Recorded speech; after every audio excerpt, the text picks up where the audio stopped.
It's time for episode number 244, and one of my favorite boutique owners is here today, also a former speaker at the Boutique Summit. Get ready to meet Alana Stohr from 11 Oak Boutique.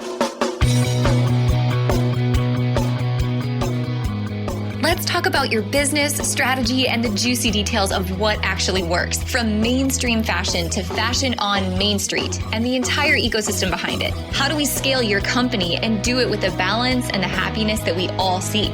Let's hear from those insiders, experts, and strategists that actually make it happen. I'm your host, Ashley Alderson from the Boutique Hub, and I can't wait to chat.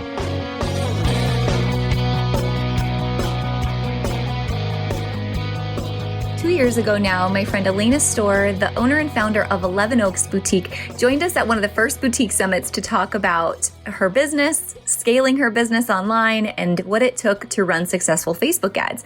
And actually, to date, it is one of the most talked about and most favorite breakout sessions and keynote speakers that we've ever had at the Boutique Summit. So today, I invited Alana back to the podcast to talk about her continued growth with 11 Oaks Boutique, how she views ads today, and really, what does it mean to scale your business? What surprises come along the way? And what others need to know about success? You know, I'm really excited to share this candid conversation with you today because Alana opens up about other people's views of success. You know, sometimes your friends or maybe your family don't understand what it takes to really run and grow a business, looking at it from the outside in.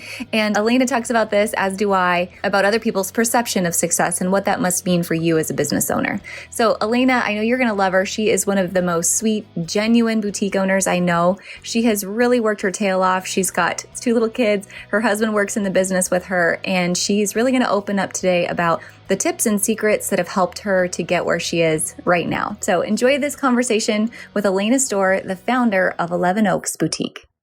All right, you guys, you are in for such a treat today. My friend Alana Stohr, the founder of 11 Oaks Boutique, is with us today. And man, Alana, how many years have you been in business? You've been around this game for a while now. It's been 4 years, 4 years next month, actually. Oh, congrats. Thank you. I remember watching your boutique for such a long time and watching your growth and how you've evolved over time. So I'm really excited for everyone to kind of hear your story today.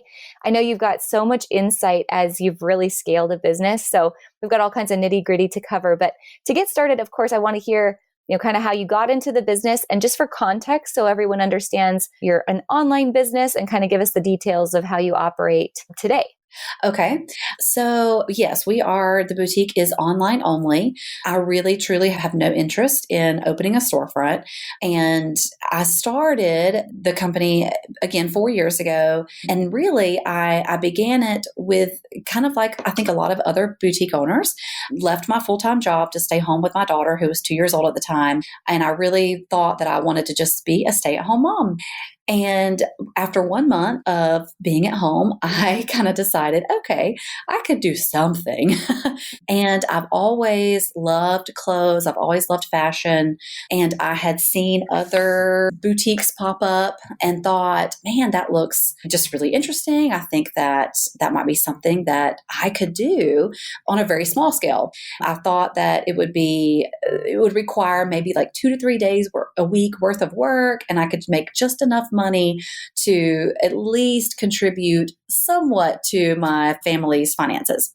So I launched the website and got things rolling. And about 3 months in, I kind of realized, okay, you kind of can't do this halfway. Mm-hmm. I've got to either just really start going with this. And if I want to be profitable and make money, I've got to really put forth a full effort, or I need to just give this up. And so I decided that I wanted to give it a try. And from that point forward, it really honestly exploded. And now it's totally changed our lives. We have a almost 12,000 square foot warehouse. I employ about 15 people, and I work more hours now than I did when I had a quote full-time job. But the difference is that I love what I do.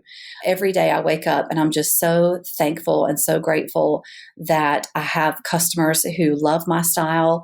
I have employees who see my vision, who help me carry out this dream. Mm-hmm. And I love every aspect of the business. I love marketing. I love photography. I love all the creativity. I love selling. And honestly, to just be totally transparent, I love making making money. And that's something that I kind of learned about myself when I became a business owner. And I'm not ashamed to say that. I think that's okay. So here we are today. I'm going to go back to what you just said, because first of all, women never say that out loud. So I'm so proud that you just did. Thank you for being honest. Oh, you're welcome. Because soapbox moment, but I feel like so many times as women, we sabotage ourselves so fast. We get into business and we're like, oh, but we're making people feel good. Oh, it's fun. Oh, I'm contributing just enough. But it's like taboo for people to say, you know what? I want to have a successful business too. And don't be ashamed of being successful when you get there. Right, right. Absolutely. And it took me a little bit to overcome that. But I sort of realized that I probably sound silly when someone's coming to me and they're asking me like, how did you do this? And they're so amazed and in awe. And I'm just kind of like, oh, I don't know. Like, I realized like, okay, that's dumb. Like you do know how you do this and you should be proud of that. Yeah. And, from my husband and I, even though, and I think he'll be okay with me saying this, even though I am the quote breadwinner now, I could not have done it without him. I mean, truly, in the beginning, when you're trying to grow and you're trying to spend money on product and spend money on advertising and you're spending. I mean, it was, I don't want to say his money, it was our money, but he was working at the time that we used to, he likes to say bankroll the project. We did not take out a loan or anything like that. We used our own personal money. And if I couldn't have done that without him. So, I think he's okay too with me, again, going back to that taboo, that I don't feel like I have to say, oh, I have to downplay what I've done. I totally agree. And hearing you say that our business is similar, where Eric will continue to work so that I could start the boutique hub. And yes, bankroll, like he took an employee bonus that he had earned. And like, that's how we started the business. And then, now same thing. If people would say I'm the breadwinner, I just don't understand why that's taboo for some people, like that change in tide. So I think it's a really interesting conversation about how you flip that switch and how you have that conversation with people outside of your marriage. Again, I'm curious from personal experience. Have you ever come into a situation where people have made those comments because now your husband works with you in the business, but where people have ever made that comment to your husband? Like, oh, it must be nice now you work for your wife, like that kind of conversation? No, because he's a chiropractor and he still has his own practice. But what he's done is he has hired 2 doctors to work for him. They're there every day. They see majority of his patients. He goes to his office like 6 hours a week. And then the rest of the time he's with me. So I don't think he views it that way. I don't view it that way. And I don't think anyone else views it as like, oh, for him, for our personal situation, that he works for me. But he does get the comments like, oh, it must be nice, every once in a while. And he totally plays up. He's like, oh yeah. He's like, I now get in 2 games of golf a week rather than just 1. He's just that, he has that kind of personality. And so he just kind of plays it up and laughs about it. And, it certainly does not, I don't think it, bothers him for people to say that.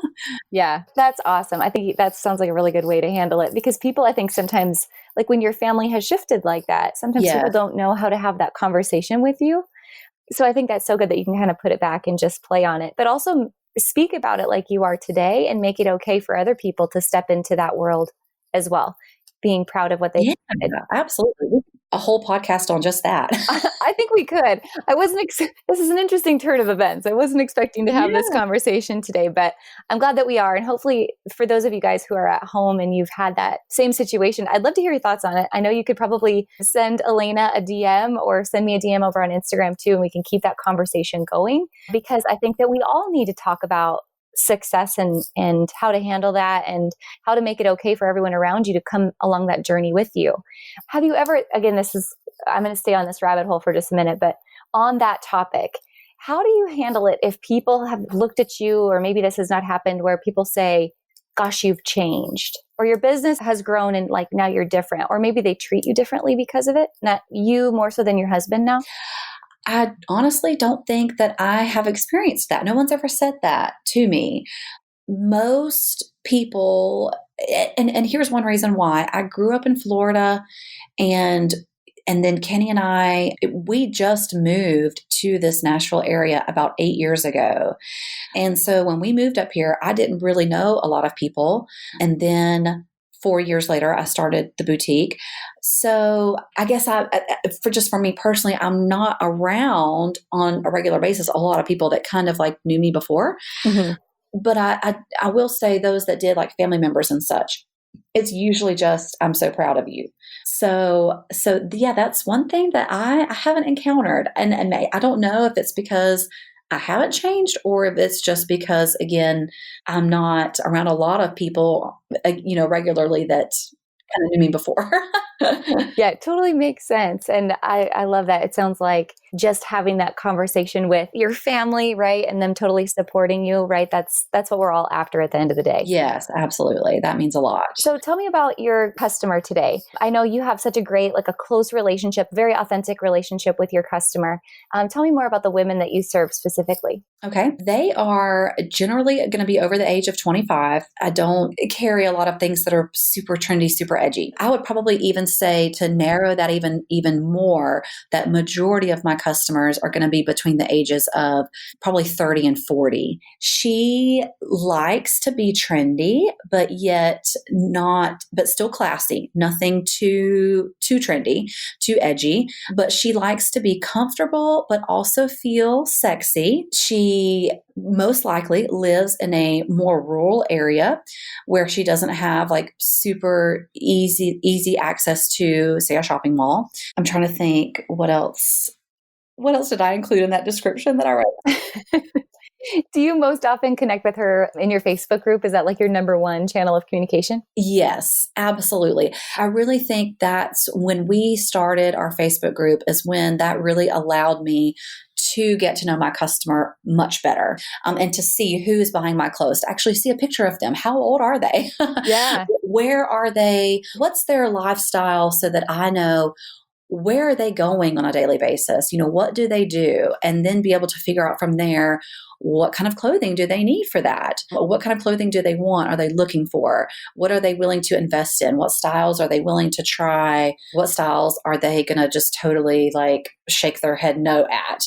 That's been instrumental in learning all of those things about my ideal customer. Perfect. And you had mentioned, we were talking before the podcast, that Facebook's been your jam, right? And you've even spoken at the Boutique Summit about Facebook, but Instagram was maybe a little bit later addition to your marketing. Are you bigger into Instagram today? We are.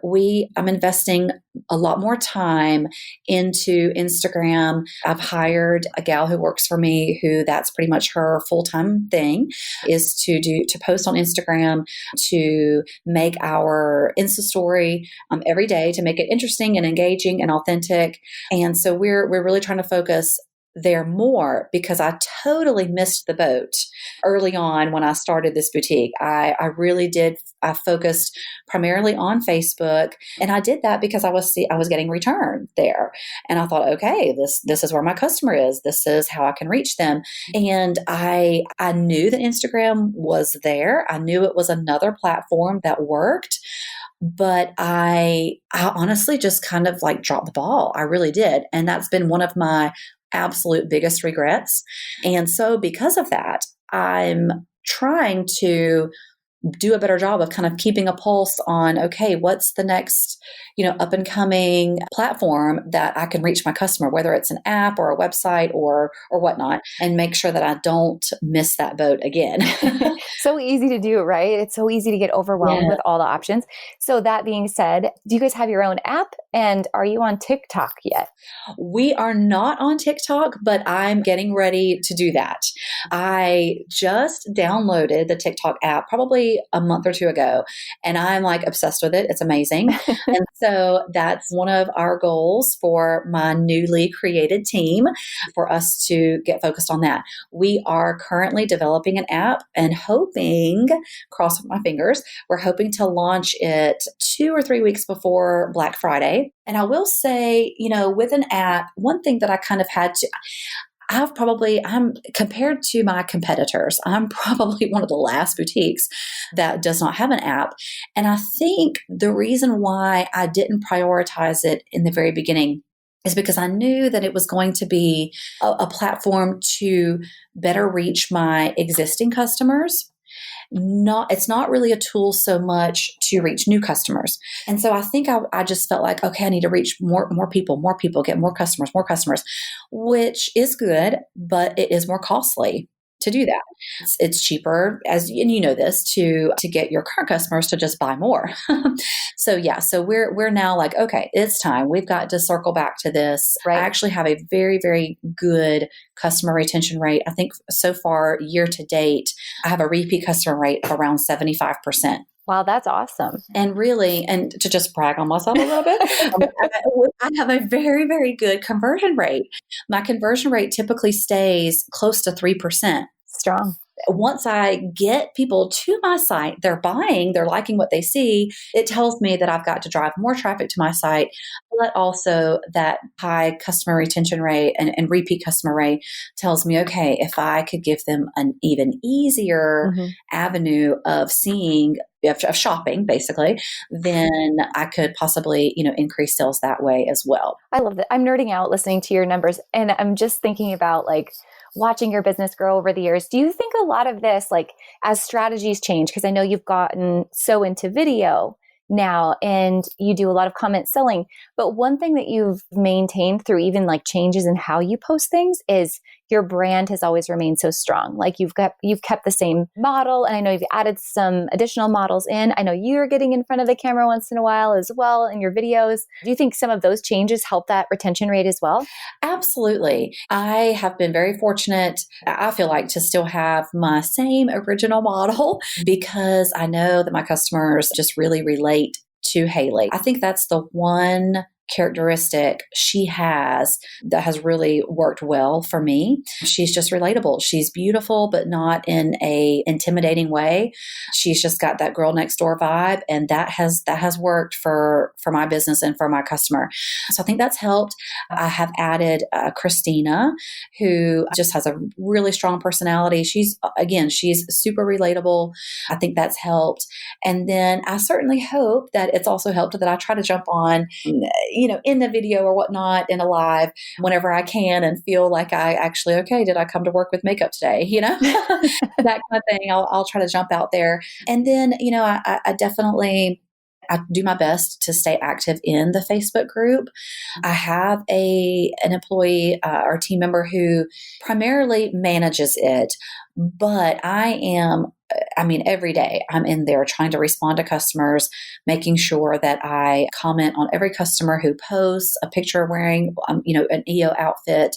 I think that's super important to keep that personal touch and to express gratitude to your customers, to really let them know that you appreciate them, that if they're taking the time to post a picture in my group, then I want them to know, hey, I see you and I appreciate this. Thank you for shopping with me. I try to say that as much as I can every single day. And there have been times where I've been tempted.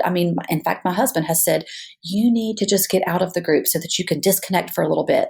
And he has a good intention there because I'm always on my phone. I'm sure most other boutique owners are too. But I just can't do it because I can't disconnect from that group because that's my opportunity to show that gratitude, which I think goes so far in business. Oh, I totally agree. Do you think that's part of, I know a lot of your customers are so good about taking selfies and sharing things in the group and they're so open with your group. Do you think a lot of it comes back to you're setting the tone as the leader? And so they're following your lead as well? I hope so. I think so. I think, don't get me wrong, there are times when I sit back and I think, man, what motivates my customers to always post in here? This is awesome. And I think it's because we do try to have that personal touch, to always comment and, to say, you look so great. Because truly at the end of the day, every woman wants to feel beautiful and to feel like they look pretty, or they look cute, or they look great, or they put together an outfit well. And I think that, especially in this age of social media, that they're looking for that kind of positive reinforcement that, hey, someone sees me, someone saw my outfit today and they liked it. And my gal who runs the group, she knows also that when she approves a post, to try to immediately say, hey, you look amazing and this, you're rocking this outfit. I think that's really important. And I think that's why my customers feel comfortable doing that. And then they also know I've tried to be very open with allowing customers to truly give like honest feedback, even when it's negative. Mm-hmm. I think that just builds credibility, that I'm not going to try to monitor the group so much that when someone has something negative to say, that I try to go in and delete that comment or delete that post, or, it's okay. Not everyone is going to like everything that you sell or everything that they purchase. And it's okay for them to give that feedback. Maybe it did run small. Maybe I need to pull that item. Mm-hmm. And so I hope that also has, encouraged them to feel like they can post and to ask questions, knowing that they're going to get feedback from the customers that's unfiltered. So good and absolutely true. Talk to me about, along the way in your business, biggest obstacles or maybe growing pains that you feel like you've hit. Okay. Absolute number one biggest obstacle and growing pains has been hiring and retaining employees. It's something that, and I was a teacher for many years before I started this business. And I thought, I had a very well managed classroom. My students loved me, but they didn't love me because I was easy. I thought I did a really good job with classroom management. And I thought that would just easily transfer over to running a business. And I have learned that it is not the same, not at all. And so taking the time in the beginning, the mistakes that I made were I did not take the time in the beginning when we were growing exponentially. And it was all I could do to get through each day. I didn't take the time to really hire quality employees. If they expressed interest in the position and they seemed like a good person, like, hey, they're capable, I was like, you're hired. That was a mistake. And I had to learn that the hard way. Even once I did start to hire more qualified, I should say, individuals, I really struggled with how to manage them. I struggled with how to approach a team member with a mistake that they made and kind of point that out to them.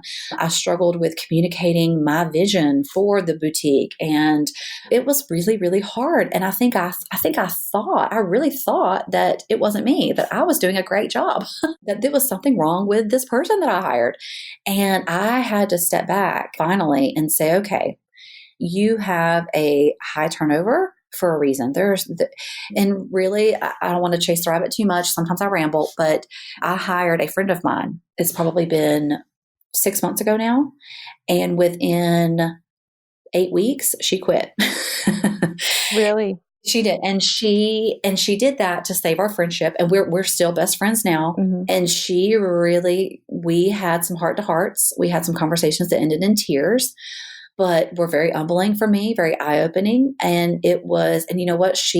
I could probably start crying right now, but she was a true friend to me because she was honest, and she really helped me grow to say, it's you. And so I had to reflect on myself, and I had to, number one, I had to acknowledge that, okay, I'm not good at this. I need to get better, number one, but number two, I need to consider maybe hiring someone who is good at that, because it's a weakness of mine. I need to find someone that is their strength. Yeah. But then also for me to realize that there is a better way to talk to my employees. There's a better way to communicate to them. They're going to beat themselves up over a mistake even more than I am. So why do I need to hammer it home even more? Does that make sense? Yeah. I mean, I really think, I don't want to curse, but I really think the word that starts with a B that rhymes with witch, that was me. And I had to realize that. And so what I've learned is to don't sweat the small stuff. I remember Gary Vee, who's one of my absolute favorite folks to follow on Instagram. I've read one of his books, but he did a little clip that said, you know what, if it's not going to matter 5 years from now, then don't spend more than 5 minutes thinking about it. Mm-hmm. And that I have to remind myself of that all the time. Like, it's okay if this photograph didn't turn out perfectly. It's okay if this product description isn't exactly how I would have written it. It's okay that we shipped the wrong order to a customer. Like, Yeah. So that really helped. I think when I had my second daughter, which was 11 weeks ago, that kind of, obviously that's life changing for any woman to have another baby. And I had to choose, okay, are you going to step back from your business a little bit and let someone else kind of take the reins over for a while so that you can focus on your baby? Mm-hmm. Or are you going to miss this time with your baby and try to keep running every single minutia, that goes with the business?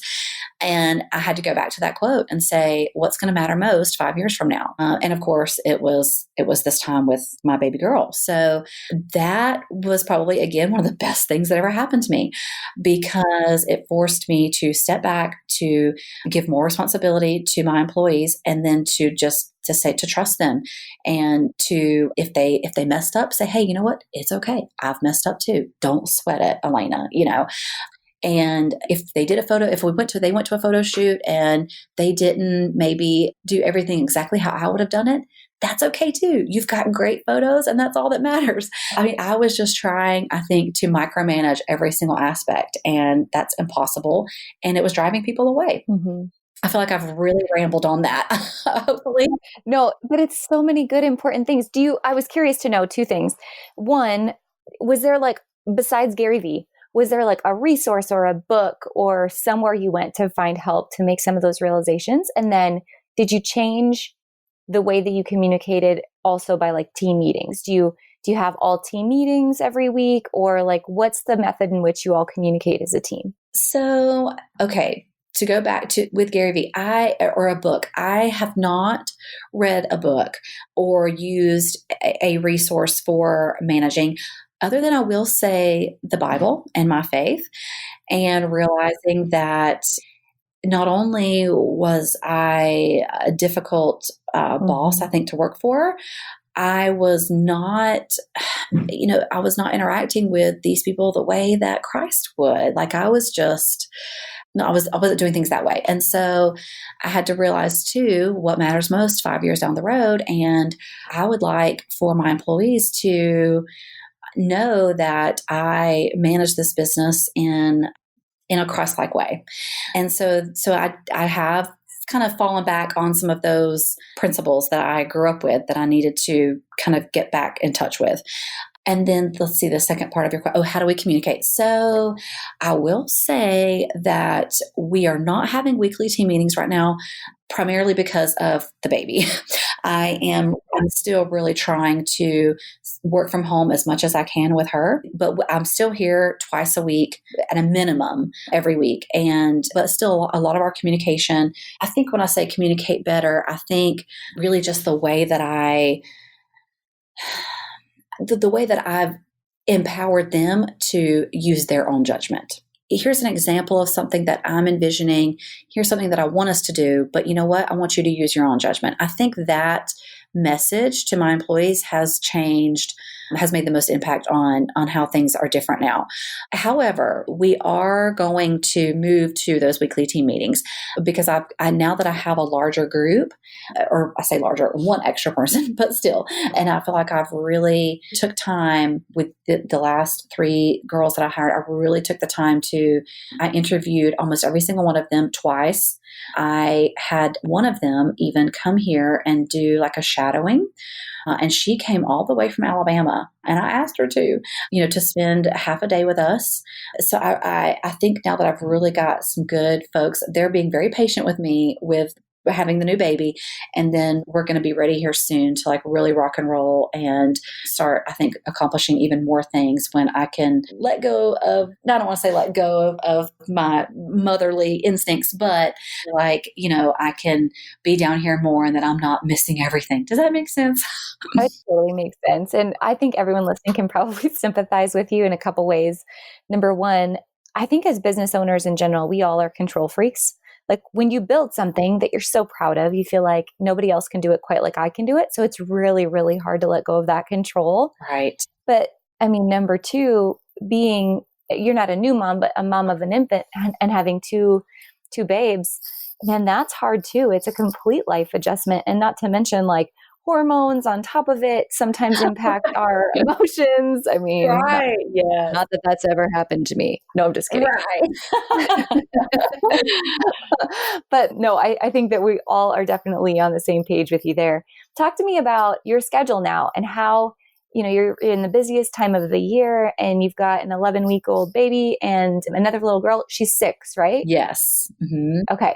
So tell me about how you balance it. What are some of the strategies and tools that you've used to enjoy both worlds? Oh, man. So I would say my number one, and not to like repeat this again, but my number one strategy has been to force myself to let go of all the details, to empower my employees to make decisions on my behalf and to back up whatever decision they made. And that really allowed me, it's been freeing, honestly. Like I feel freer to not have to be, here all the time. That's what's probably helped the most. As far as my schedule, I'm actually our photographer. I take all of our photos for every product. And so I'm here when we do photo shoots twice a week. So I'm always here for those. And then of course I spend more time after that just working on 100 other things. But I think because I've got a really great team, that's what's allowed me to be able to feel comfortable staying home up to those 3 days a week. I'm here every Tuesday, Thursday, Monday, Wednesday, Friday. I try to stay home if I can. But I do know that I've kind of got like a little area set up down here for the baby so that when I do need to come down on those photo shoot days or one of the non-photo shoot days, she's kind of got a little area where she'll be fine. My employees honestly have been very understanding too, that if I'm holding her and I've got her on my hip and I'm also helping with this or that or talking about this, they're okay with that. Anything beyond that, I feel like it's just day to day, like every day, just figuring it out. And, for each woman, I think it's different circumstances. And so I don't know what to say to, that I feel like would truly help someone else other than you got to have a good team so that you can lean on them. You've got to be able to let go of all the small little details and trust their judgment. And that's what's truly going to allow you to step back and have more time with your family. I totally agree. Well said. Well said. All right. Well, do you want to do a quick lightning round while we wrap up our time together today? Yes, sure. Okay. I'm going to ask you a couple quick questions and you can just quickly tell me first thing that comes to mind. Sound good? Yes. All right. Favorite book? Oh gosh. Oh, cool. Okay. Honestly, I'm a book nerd. I read probably 100 books a year, but they're all like fantasy fiction books. I truly could not name my favorite. That's terrible. I know. But I'm always reading, always. That's what I do at night. What are you reading right now? How about? I'm reading right now a book. It's called Oath Taker. And again, it's like a fantasy fiction. So usually always read a book that has a strong female character who's the heroine, who like saves the day. Mm-hmm. And usually with some sort of like magical power that she did not know that she had, that she discovers along her journey, along with this companion that's been with her on her journey, that they've slowly been falling in love. And then everything ends happily ever after. I know. I really am. I'm such a book nerd. Oh gosh. You need to talk to Beth on our team. You sound exactly like her. She's constantly reading books. I'm self-help book junkie. She's like, no, I would never read one. It is all exact same thing you described. That's awesome. Favorite podcast? Oh, okay. I'm going to say yours because I don't listen to very many at all. Oh, you're so cliche. I love it. I'll give you your $20 after the show. Listening, by the way, she's not going to pay me. I was really wrong. Okay, go ahead. I'm sorry. Perfect. All right. Your favorite, I will say, like influencer. Who do you follow on Instagram or YouTube the most? Okay. My favorite influencer on Instagram is Jenna Green. She is the founder of Apricot Lane Boutique, but I think just one location. I think it's Apricot Lane, Peoria.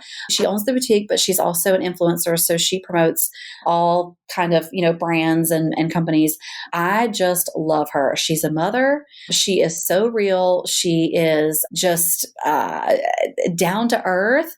And I love the fact that she runs a boutique, owns a boutique. She knows fashion. I feel like she is in this business for the same reason that I am, that she just loves clothes. And she's hands down my favorite. Perfect. How about favorite, like inspirational influencer? Gary V. Absolutely. Gary Vaynerchuk. Love, even the cursing doesn't bother me. I love his perspective on business, his perspective on life in general. Yeah. He's amazing. Awesome. Favorite trend at the moment? Ooh, probably leopard. I mean, and which, does that truly ever go away? Probably not. But No. it's made like a resurgence. I mean, I will say for my customers, it probably about 2 years ago, they stopped buying anything leopard. I was like, oh, okay. So I didn't carry any for a long time. And then it sort of like popped back in. Now they love it. And now I love it too. It's awesome. How about your least favorite trend? Ooh. Oh my gosh, this is supposed to be lightning round. Probably like the patchwork jeans. I am not, and I know you're going to kill me because I think I saw a photo of you wearing a pair and you looked amazing in them, by the way. I don't think I could pull that off. I'm just like, I'm not sure I get that one. You were rocking them though. You're killing me. I love it. I love it. I love your honesty. Perfect. How about what scares you more, snakes, payroll, or internet trolls? Okay. What was the first one? Snakes, payroll, or internet trolls? Okay. You know what? My cluelessness is going to show. I don't know what snakes payroll is. No. Like snakes, like the reptile, or snake, payroll, or internet trolls. Gotcha. Okay. Oh my word. Okay. Oh, what scares me most? Probably hands down snakes. Internet trolls do not scare me. They annoy me, but definitely do not scare me. Payroll, no. I love my employees. I don't mind paying them. They're worth every dollar that I spend on them. Perfect. Snakes it is. Yes, snakes I've apparently had a lot of coffee today, so my words are all running together, so I just apologize. No. Okay. No, I think I'm holding a lightning round because I keep explaining my answer and I'm not sure if I'm even supposed to do that. It totally works. All right. How about if there's one, I won't just say one thing, but if there's like a biggest takeaway that you hope that the boutique owners that are listening to you today take home and take to heart and implement in their business, what would those takeaways be? Okay, I would say number one, and this is going to sound cliche, but it's so true, that comparison is a thief of joy, that I have to remind myself of that. I think that all other boutique owners probably do this, but I follow several other boutiques. I study them, sometimes for inspiration, sometimes to just to make sure that I'm staying up to date on anything new. But number one, you cannot duplicate what any other boutique has, and you can't compare, because if you do that every day, you're just going to feel down about yourself, and it's going to affect how you run your business. Some other takeaways are, and we didn't touch a whole lot on this, but in the beginning, when you're trying to establish your boutique, you cannot be afraid to spend money on advertising. It takes that. You have to advertise. You have to get your name out there. You have to get your customers' attention. And in order to do that, you have to spend money. And then I would say, take the time to recruit and hire quality employees, and then make sure that you are managing them well. And that's going to be different for everyone. Maybe you do need to read a book, even though I didn't, but maybe it's going to take some personal reflection on you as a person. But don't just hire anyone who walks in the door like I did, because your team, your business is only as strong as your weakest team member. If every single person is shipping accurately, except for that one person who's sending out wrong orders, then you're damaging for at least those customers. Like, you're only as strong as your weakest team member. Finally, I would say make sure as you start to grow and you are making more money that you hire a professional team of accountants and lawyers who can help you manage that money. They can, to just kind of expand on that just a little bit, they can help you not only save as much money on taxes, and I could spend a whole nother podcast on this, but I have found a team that is amazing that has saved us so much money on taxes. Also, take the time to develop a good relationship with your local bank. That's going to really go far. And I feel like I'm just like barely skimming the surface on those things, but definitely do that. It's worth it to do those things. Oh man, all three of them were amazing, but I think you're right. That needs to be a whole nother podcast on how to manage your tax situation and how to work with an accountant. And if I can just add this to your tip, I think sometimes when you're hiring your first accountant, you're sort of overwhelmed. So you don't know what you're hiring for. So you think everyone is going to serve you in a similar way. But more importantly, look for an accountant that's more like a counselor than anything else, and that you can call and that will answer every single question and that is constantly on the lookout for you. That is a different position than someone who just files your taxes. That is not an accountant. Right. Yes, you're exactly right. I couldn't have said it better. Perfect. Yes. All right. Well, last question of the day, Alana, and this is always the last question of the show. And I think it's so valuable as to, I think our why in business has to be bigger than the business itself, right? The people we serve, the industry we serve, the mission that we're all on here together. So I want to know, let's say 20 years down the road, 30 years down the road, you're sitting on the front porch and your girls have grown and your husbands are with you and your girls have kids of their own, your grandma, and you're talking about 11 Oaks and what you built and this life that you led, this great thing that you created. What is the thing that you hope that they remember the most about what you did in this lifetime and the person that you were in this lifetime? I hope that my girls will remember that I worked hard, that nothing comes easy, that it takes sacrifice. It takes those late nights. It takes putting that time and that effort out there, and it will pay off. I hope they remembered that I cared about my customers, that I was grateful, that I was thankful, that I communicated that to my customers and to my team. That's what I hope they remember the most, that I cared about who I served. And yeah, and that's it, I think. Oh my gosh. I hope my customers remember that too, even though that wasn't really your question, but I hope the customers remember that I cared about them. And hopefully I still have them. And then I hope my girls, as much as I work, I hope that they'll think back and say, you know what, you worked a lot, Mom, but look at what you've done. Look at what you've built. It's paid off for us, and it's inspired me to do what I love and to not fall into the trap of the 9 to 5, to take that chance, take that risk, put everything in and chase after your dream. I love it. Well, and wrapping back to the beginning, Alana, about the whole conversation of growth and being proud of that success, I think it also goes to show in what you said that you are the same true, like genuine, humble person all the way through. Right.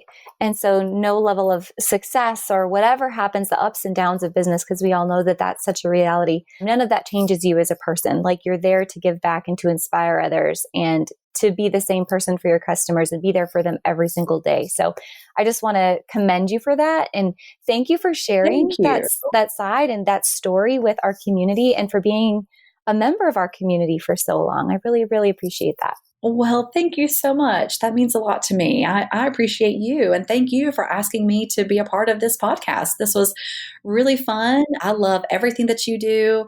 I think you're amazing. And I love how you've helped others and how you promote the community over competition. I think that's amazing, and that we all need that. Oh, man. Well, thank you. Thank you so much. I appreciate it. Well, thank you for being on the show today. Well, thank you for having me. All right, guys, I hope you loved that conversation with Alana. She is so bright. She's so real. She's so genuine. And she's got one amazing business. Hey, anytime you're watching this podcast, make sure you take a screenshot or take a picture. Let me know what you're doing. Share it on your Insta stories and send me a DM over at AJ Alderson on Instagram. I love to video chat with you guys and send you my real-time responses back with answers to your questions. I'd love to hear your suggestions for who else you'd like to see on the podcast and any ideas for how we can better help serve you and our entire boutique industry here at the Boutique Hub. Guys, I just want to extend a personal thank you for listening to this podcast, for taking action on your business, and for being a part of our Boutique Hub family. I hope you guys have an awesome week, and I'll be right back here next week with another guest.